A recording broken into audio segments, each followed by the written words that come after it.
우리는 시편을 읽을 때마다 그 시를 쓴 시편 기자, 저자의 신앙 고백을 접하게 됩니다.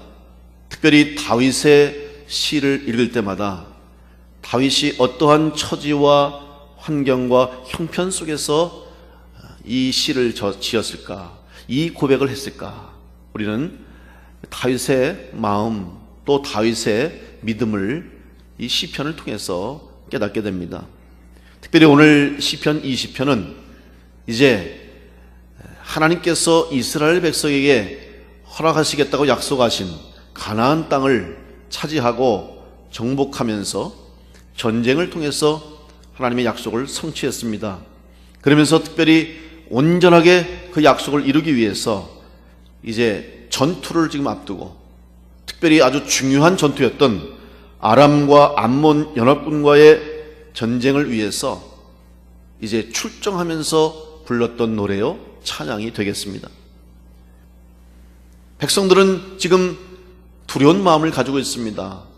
군사들도 전쟁을 앞두고 두려움과 불안과 떨림을 가지고 있습니다.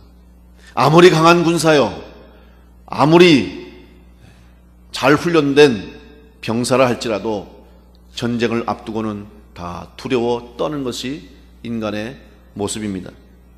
그런데 이 고백을 통해서, 이 찬양을 통해서 그들은 두려움을 없이 하고 담대하게 그 전쟁에 임하게 됩니다. 특별히 다윗은 이 시편 20편을 통해서 전쟁은 바로 하나님께 달려있다고 하는 그의 믿음을 고백하고 있습니다. 7절 말씀 보시면 어떤 사람은 병거, 어떤 사람은 말을 의지하나 우리는 여호와 우리 하나님의 이름을 자랑하리로다. 하나님의 이름을 자랑하면서 하나님의 이름으로 나갈 때 승리하게 하시는 것을 고백하고 있습니다. 다윗은 하나님을 의지하고 하나님의 힘을 기대하면서 전쟁에 나가고 있습니다. 그 표현을 바로 하나님의 이름을 자랑한다고 오늘 표현하고 있는 것입니다. 자랑한다는 말 속에는 자기가 믿는 하나님에 대한 흔들림이 없는 신뢰와 확신을 고백하고 있는 것입니다. 또 하나님에 대한 사랑이 그 표현에 내포되어 있는 것입니다. 그래서 다른 사람들에게 자신 있게 말하면서 내가 하나님의 이름을 걸고 전투에 임합니다. 하나님께서 이기게 하실 것을 믿고 나갑니다. 라고 고백하고 있는 것입니다. 자랑한다는 것은 확신하고 분명하고 믿음과 신뢰가 있을 때에 자랑할 수 있는 것입니다. 다윗은 하나님을 자랑함으로 전쟁에서 승리하고 하나님의 영광을 드러냈습니다. 오늘 여러분은 지금 무엇을 자랑하고 있습니까? 여러분이 믿고 있는 것은 무엇입니까? 여러분이 다른 사람들에게 드러내서 말할 수 있는 것이 무엇입니까? 하나님을 자랑하고 있습니까?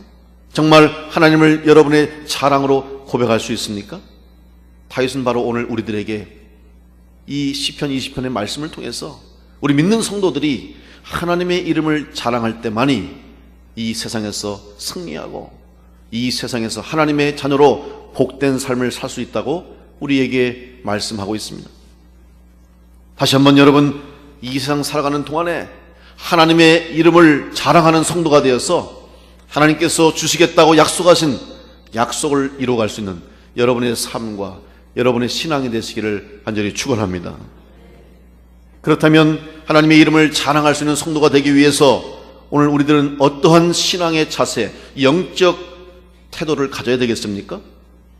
다윗은 먼저 고난 속에서 하나님이 주시는 은혜, 고난을 통해서 하나님이 주시고자 하는 복을 발견하라고 말하고 있습니다. 1절에 오늘 이 시를 시작하면서 하나님에 대한 찬양을 시작하면서 고백을 하면서 제일 처음 나온 고백이 환난 날에 여호와께서 내게 응답하신다는 말입니다. 다른 때가 아닙니다. 평안하고 모든 것이 아무 문제가 없고 원하는 대로 뜻하는 대로 잘 이루어지는 때가 아니라 환난 때에 힘들고 고난과 고통이 있을 때 그 가운데서 하나님이 응답하신다는 고백입니다. 모든 사람에게 고난은 있지만 특별히 성도들이 당하는 고난은 분명한 하나님의 뜻과 목적과 섭리가 있다는 것을 잊어서는 안 됩니다. 다시 말하면 하나님이 고난을 통해서 우리 성도들에게 기대하는 것이 있다는 것입니다. 또 고난을 통해서 성도들이 알게 하시기를 원하는 것이 있다는 사실입니다. 오히려 주님 말씀에 순종하면서 믿음으로 온전하게 살려고 애쓰는 성도들에게도 고난은 다가오고 환난과 시련도 닥칠 때가 있습니다. 욥의 경우를 보십시오. 욥은 하나님께서 인정한 믿음의 사람입니다. 성경에도 욥은 온전하고 순전했다고 했습니다. 세상 사람들이 볼 때 아무 흠을 잡을 만한 것이 없는 그러한 믿음을 가진 사람이었지만 그에게도 환난과 고통은 있었습니다. 그런데 그 고통은 인간이 당할 수 있는 모든 고통을 다 당했어요. 재산도 다 한순간에 날아가 버리고 자녀들도 한순간에 다 몰살당해 죽고 자신에게는 병이 생겨서 병도 도저히 고치지 못하는 괴로움과 고통을 수반한 욕창을 앓으면서 차마 사는 것보다 차라리 죽는 게 낫다고 생각할 정도로 그런 고통 속에서 그 고난을 당하게 됐습니다. 무엇 때문에 그랬습니까? 그것은 욥의 범죄가 아닙니다. 욥이 하나님을 대적한 것이 아닙니다. 욥을 통해서 하나님이 원하시는 것이 있고 욥을 통해서 하나님의 뜻하신 것을 알게 하시기 위해서 그 고난을 통과하게 하신 겁니다. 그래서 우리는 다른 사람들의 고난, 다른 사람들의 고통을 보고 함부로 우리가 판단해서는 안 됩니다. 당신 죄 때문이야, 당신 하나님 앞에 범죄한 것 때문이야, 우리가 함부로 말해서는 안 됩니다. 그것이 하나님의 책망일 수도 있고 하나님의 사랑에 매일 수도 있고 또는 더 성장 성숙하게 하시는 하나님의 계획일 수도 있습니다. 분명한 것은 고난 속에서 우리는 믿음이 자라게 되고 고난을 통해서 더 한번 하나님의 사랑을 확실하게 깨닫게 되는 것입니다. 만약 하나님께서 고통받는 것을 목적으로 우리에게 고난과 시련을 주셨다면 고난 중에 위로를 주시거나 고난 중에 기도하라고 말씀하지 않았을 것입니다. 야고보서 5장 13절 말씀에 너희 중에 고난당하는 자가 있느냐 그는 기도할 것이요 즐거워하는 자가 있느냐 그는 찬송할지니라. 여러분, 고난당할 때 오히려 기도하라고 말씀합니다. 그것은 바로 고난을 통해서 주시는 하나님의 분명한 뜻과 섭리를 알기 위해서 기도하라는 말씀입니다. 혹시 여러분 삶 가운데 어려움과 고난과 고통이 있다고 한다면 더 기도하심으로 하나님의 뜻과 섭리와 계획, 더 나아가서 고난을 통해서 주시고자 하는 하나님의 복을 발견할 수 있는 은혜가 있게 되시기를 간절히 축원합니다. 고난 속에서 기도하고 고난 속에서 하나님의 뜻을 구할 때 하나님이 이기게 하시고 승리하게 하십니다. 에스더가 하만의 계교로 유다 민족을 다 몰살하고 유다 민족을 다 쓸어버리기 위한 그의 악한 계교를 알게 되고 왕 앞에 죽으면 죽으리다 나갔습니다. 그리고 모르드게는 금식하며 온 유다 백성들과 함께 기도했습니다. 고난 속에서 말할 수 없는 시련과 환난 속에서도 기도했을 때 하나님이 그 기도를 들으시고 하나님이 고난을 통해서 오히려 변화시켜서 축복의 역사로 바꿔주셨습니다. 하만은 모르드게를 죽여서 매달려고 하는 장대에 자기 자신이 매달리는 신세가 됐고 에스더는 왕에게 인정받고 이제 모르드게는 존귀를 받는 사람이 돼서 남들보다 높은 자리에 앉게 되는 축복을 받게 된 것입니다. 기도함으로 환난의 때에, 고통의 때에, 시련의 때에 기도함으로 하나님이 세우시는 역사를 우리에게 보여주고 있습니다. 이것은 오늘 우리들에게도 마찬가지입니다. 우리 모든 성도들에게도 이런 동일한 하나님의 은혜가 있음을 믿으시고 어려움 속에서, 고난, 고통 속에서 기도할 수 있는 성도 되시기를 간절히 축원합니다. 우리나라가 지금 어렵고 힘듭니다. 여러 가지 불안과 또 두려움과 공포 속에 있는 우리들, 여러분 이러할 때야말로 바로 기도해야 할 때인 줄 믿습니다. 기도하면서 하나님이 주시는 고난 속에서, 시련 속에서, 어려움 속에 주시는 하나님의 메시지, 하나님의 음성을 듣고 기도함으로 세우시는 하나님의 은혜, 회복시키시는 하나님의 손길, 다시 살리시는 하나님의 은총을 경험하는 성도와 우리나라가 되기를 간절히 축원합니다. 두 번째로, 우리가 하나님을 자랑하는 성도가 되기 위해서는 고난 속에서 하나님의 축복을 기대해야 할 뿐만 아니라 우리의 기도가 온전한 기도가 될 수 있도록 기도에 대한 바른 확신과 믿음을 가져야 됩니다. 오늘 2절 말씀에 보면 성소에서 너를 도와주시고 시온에서 너를 붙드신다고 다윗은 고백합니다. 성전에 올라와서 기도할 때 하나님이 만나주십니다. 성전에서 기도하는 백성들을 하나님은 살펴보십니다. 그리고 붙드십니다. 성소는 통일한국 이스라엘 다윗 당시에 하나님의 언약궤가 보존된 언약궤를 보관하는 장소입니다. 성소와 시온은 같은 의미입니다. 신명기 12장 5절에 보면 성소를 가리켜서 하나님 여호와께서 자기 이름을 두시려고 택하신 곳이라고 말씀하고 있습니다. 바로 성소는 무엇입니까? 하나님의 언약궤가 보관될 뿐만 아니라 그곳에서 하나님을 만나고 하나님의 이름을 두시려고 택한 곳이라는 것입니다. 바로 그곳에서 하나님을 만나는 역사가 이루어지는 것입니다. 오늘 이 제단에서 성도들이 나와 예배하는 이곳에서 이 시간에 여러분이 하나님을 만나게 되는 은혜를 경험하게 될 줄로 믿습니다. 그 믿음을 가지고 하나님 앞으로 나와야 됩니다. 뿐만 아니라 신약시대에는 이제 하나님을 통해서 구원의 은혜를 받습니다. 예수 그리스도를 통해서 예수님께서 십자가에 달려 돌아가심으로 우리의 죄를 사해 주시고 주님의 피값으로 구원받은 성도들이 주의 몸된 제단을 이룹니다. 그래서 교회를 이룹니다. 교회를 세웁니다. 그리고 교회를 세울 뿐만 아니라 성도들 한 사람 한 사람의 심령 속에 하나님의 거룩한 성전이 이루어지게 됩니다. 그리고 이 거룩한 성전을 소유한 우리들이 흩어지는 곳이 가정이든 세상이든 그 어느 곳이든 바로 거룩한 성도로 말미암아 성도가 있는 그 자리가 하나님이 임재하시는 거룩한 성소가 되는 것입니다. 여러분 한 분 한 분이 그 하나님의 거룩한 성전으로서 이 세상을 변화시키며 하나님의 이름을 알리는 성전의 사명을 감당해야 하는 것입니다. 그래서 오늘 우리들이 먼저 하나님 전 나와 예배하며 하나님의 도우심을 경험하고 하나님의 은혜를 먼저 받아야 하는 것입니다. 그러기 위해서는 끊임없이 하나님이 주시는 은혜를 우리의 삶 가운데 매일매일 시간과 순간 속에서 우리는 하나님과 동행하는 은혜 가운데 거할 때 우리 스스로가 하나님의 거룩한 전이 되는 것입니다. 오늘 말씀의 2절에서 성소에서 너를 도와주시고 시온에서 너를 붙드신다고 그랬습니다.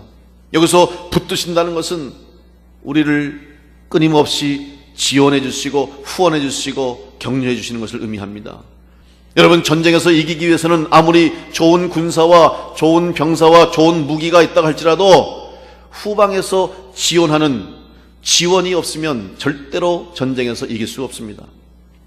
성도들이 은혜 받고 하나님의 자녀가 되고 하나님의 백성이 되고 그리스도의 군사가 되었다 할지라도 끊임없이 우리에게 주시는 하나님의 은혜, 성령의 충만한 은혜가 없으면 세상에서 영적 전쟁에서 이길 수가 없는 것입니다. 그러기 위해서 주의 전에 나와 기도하고 성소에서 기도할 때 하나님이 우리에게 은혜를 주시는 것입니다. 이 은혜를 늘 받을 수 있도록 주의 전에 나와 기도하고 주님 앞에 나와 간구하고 하나님의 이름을 부름으로 기도 응답받는 성도들 되시기를 간절히 축원합니다. 그래서 데살로니가전서 5장에서 말합니다. 항상 기뻐하라, 쉬지 말고 기도하라, 범사에 감사하라. 여러분 쉬지 말고 기도할 수 있는 성도들 되시기를 간절히 바랍니다. 기도해야 능력을 받습니다. 기도할 수 있는 성전과 기도할 수 있는 하나님의 전이 있다고 하는 것이 얼마나 큰 복인지 우리가 그 은혜를 잊어서는 안 될 것입니다. 하나님을 사랑하는 사람은 하나님을 만나는 장소, 하나님께 예배하는 이 장소, 거룩한 성전에 대한 애정이 있어야 됩니다. 사랑이 있어야 됩니다. 그래서 내가 섬기는 교회, 내가 하나님 앞에 예배할 수 있는 이 장소가 있다는 것이 참 기쁘고 감사한 일이라는 것을 깨닫고 기쁨으로 나오시고 시간마다 나와서 기도하시고 주님 전에 가까이 해서 하나님 주시는 은혜를 날마다 덧입는 복된 성도들 되시기를 간절히 바랍니다. 기도한다고 하는 것은 하나님의 이름을 부르는 거예요. 하나님의 이름을 부른다는 것은 하나님의 능력을 믿는 것이고 하나님이 어떤 분이신가를 알기 때문에 하나님의 이름을 부르는 것입니다. 사무엘상 17장 45절에 다윗이 골리앗 앞에 나가면서 이렇게 고백합니다. 너는 칼과 창과 단창으로 내게 나오거니와 나는 만군의 여호와 이름 곧 내가 모욕하는 이스라엘 군대의 하나님의 이름으로 내게 나아가노라. 다윗은 바로 하나님의 이름을 부르면서 골리앗 앞에 나가서 골리앗을 쓰러뜨렸습니다. 자기가 의지한 것은 자기의 힘이 아니요 칼과 창의 힘이 아니요 하나님의 이름을 의지하고 나가실 때 하나님이 이기게 하시고 승리하게 하신 것입니다. 오늘 우리가 기도할 수 있는 것은 내 힘을 의지하는 것 아니고 내가 가진 것, 사람들이 가진 것이 아니고 우리들이 가지고 있는 것이 아니고 하나님의 힘을 의지하고 기도할 때 그 하나님의 능력이 우리 교회 가운데 여러분의 삶 가운데 이루어지게 될 줄로 믿습니다. 이것이 바로 믿음입니다. 하나님의 이름을 부르는 자에게 하나님이 응답하시는 것입니다. 케냐에서 선교사로 사역 감당하시는 임은미 선교사님이 있습니다. 1994년도에 여의도 순복음교회를 통해서 케냐 선교사로 파송을 받았습니다. 그래서 그곳에 현지인 목회자를 교육하는 지도자 양성 훈련을 사역으로 하고 있고 대학생 강사와 또 신학교 교수뿐만 아니라 교회를 개척하고 어린이 사역, 영화원 또 교회학교 사역을 하시고 있습니다. 이분이 아마 여러분들 기독교 TV라든지 또 책을 통해서 아시는 분도 있을 겁니다. 저는 그분의 간증을 들으면서 제가 마음에 그렇구나 큰 은혜를 받은 적이 있습니다. 이분이 사역하시는 사역지가 리무르로 한 곳인데 리무르는 차밭입니다. 차밭을 이제 농사를 지면서 살아가는 사람들인데 자기가 그곳을 아이들을 위해서 교회 학교를 위해서 아이들을 가르치기 위해서 방문할 때만 되면 아이들이 자기를 따라온답니다. 이 차밭은 여러분 아시다시피 산을 이렇게 개간해서 줄을 맞춰가지고 따기 편하도록 잎을 따기 편하도록 이렇게 층층이 심지 않습니까? 그러니까 낮은 곳에서부터 높은 곳까지 이렇게 다 층이 있어요. 그럼 이 선교사님이 위에서 이제 그 아이들을 만나러 쭉 그 마을로 들어가는 거예요. 차밭으로 들어간답니다. 그러면 아이들이 이제 선교사님이 오신 걸 아니까 보고 막 모여들기 시작한다는 거예요. 그럼 위에서 선교사님이 쭉 걸어가면 밑에서 애들이 막 하나 둘씩 10명 20명 막 모이는 거예요. 모이면서 선교사님 가는 걸 따라가면서 밑에서 선교사님 향해서 막 이름을 부른대요. 이 선교사님 영어 이름이 유니스예요. 유니스는 성경의 유니게 그 이름인데 뭐 우리나라야 선교사님, 목사님, 선생님 그러지만 이름을 부르잖아요. 외국에서는. 그러니까 이 유니스를 부른대요. 자기 이름을 부른대요. 자기가 그 차밭으로 다 걸어가면 아이들이 막 밑에서 따라가면서 유니스 부른대요. 근데 그냥 유니스가 아니라 그냥 목청이 터지도록 그 애들이 막 따라오면서 유니스 소리를 부른다는 거예요. 그러면 이 선교사님은 그 애들 바라보면서 아이고 저 애들이 저렇게 나를 만나겠다고 뛰어오는데 발에 보니까 신발이 하나도 없는 거예요. 신발을 좀 사주고 싶다 그 생각이 들더래요. 또 아이들이 막 뛰어오면서 또 유네스 부른대요. 그러면 또 선교사님 마음속엔 아이고 쟤들 하루에 밥 한 끼도 못 먹는데 한 끼도 제대로 못 먹는데 내가 빵을 좀 사다 줬으면 좋겠다. 또 그 마음이 막 생긴대. 또 아이들이 점점 모여들면서 또 유네스 그냥 아주 목이 터지도록 외친대요. 그러면 그 음성을 들으면서 아, 저 아이들 옷이 저렇게 헐었는데 옷 좀 사줬으면 좋겠다. 선교사님이 그런 마음을 느끼면서 자기가 나도 저 아이들을 사랑하고 저 아이들을 볼 때마다 이런 마음이 생기는데 그렇다고 아이들이 유니스 하면서 신발 사주세요. 유니스 옷 좀 주세요. 빵 좀 주세요. 아니라는 거예요. 아이들은 아무것도 요구하지 않았대요. 그저 선교사님이 오는 게 좋고 선교사님이 너무 사랑스럽고 선교사님이 자기들을 사랑하는 거 아니까 그저 유니스 이름만 불렀어요. 이름만 불렀는데 그 선교사님 마음속에는 신발 주고 싶다. 빵 주고 싶다. 먹여주고 싶다. 옷 주고 싶다. 그 마음이 생긴다는 거예요. 그렇다면 우리가 하나님 앞에 나올 때 하나님이 어찌 우리의 마음을 모르시겠습니까? 하나님이 어떻게 우리의 필요를 모르시겠습니까? 이미 아시는 하나님인데 우리가 하나님을 부르고 있는가? 정말 우리가 하나님을 목이 터지도록 하나님을 사랑하는 마음으로, 하나님을 신뢰하는 마음으로 하나님 부르고 있습니까? 기도가 무엇입니까? 일일이 아뢰지 않아도, 일일이 말하지 못해도 그저 주님 전에 나와서 아버지, 주여, 그 한마디만 해도 이미 하나님은 다 아시고 여러분이 필요한 것, 여러분의 고난과 어려움과 힘듦과 고통을 다 아시고 하나님은 이미 주실 것을 예비하시고 우리에게 응답해 주신다는 사실입니다. 이 사실을 믿음으로 고백하면서 주의 전에 나와서 기도할 때마다 주의 이름을 부를 수 있는 성도들 되시길 간절히 축원합니다. 믿음으로 부르짖는 자에게 하나님이 찾아와 주시고 응답해 주시는 겁니다. 그런데 우리는 그 하나님을 신뢰하지 못하고 믿지 못하고 사랑하지 못하고 부르지 않으면서 왜 내 기도가 응답되지 않는가? 왜 하나님은 내 필요를 알지 못하시는가? 원망하지는 않았습니까? 하나님의 이름을 부를 수 있는 성도들 되시기를 간절히 축원합니다. 자랑스러운 이름, 자랑스럽게 하나님의 이름을 부를 수 있기를 간절히 바랍니다. 주의 이름을 자랑할 수 있기를 바랍니다. 자랑하면서 하나님 이름 부르고 목청 터지도록 외칠 때 하나님은 우리에게 응답하십니다. 부족한 것은 우리의 믿음이지 하나님에 대한 사랑이 부족한 것이지 하나님의 능력이 부족한 것이 아니고 하나님의 손이 짧은 것이 아닙니다. 다시 한번 기도하고 주님 전에 나올 때마다 오늘 주님을 향해서 사랑과 믿음을 가지고 하나님을 부르고 주의 이름 부르는 성도들 되시기를 간절히 축원합니다. 마지막으로 하나님의 이름을 자랑하는 성도가 되기 위해서는 승리하게 하시는 하나님의 이름을 알려야 됩니다. 전쟁에서 승리한 부대는 깃발을 나붙게 되어 있습니다. 전쟁에서 이긴 후에는 반드시 그 부대의 깃발이 올라갑니다. 그러면 이 깃발을 바라보는 많은 사람들, 많은 백성들은 전쟁에서 이겼다는 것을 알고 환호성을 지릅니다. 오늘 여러분이 하나님의 능력으로 은혜로 승리했다면 바로 하나님의 이름 여호와 니시 승리의 깃발을 높이 올리시기를 간절히 축원합니다. 알려야 되는 겁니다. 하나님의 이름으로 내가 승리했습니다. 하나님의 이름으로 내가 살아가고 있습니다. 하나님의 이름을 부르는 성도입니다.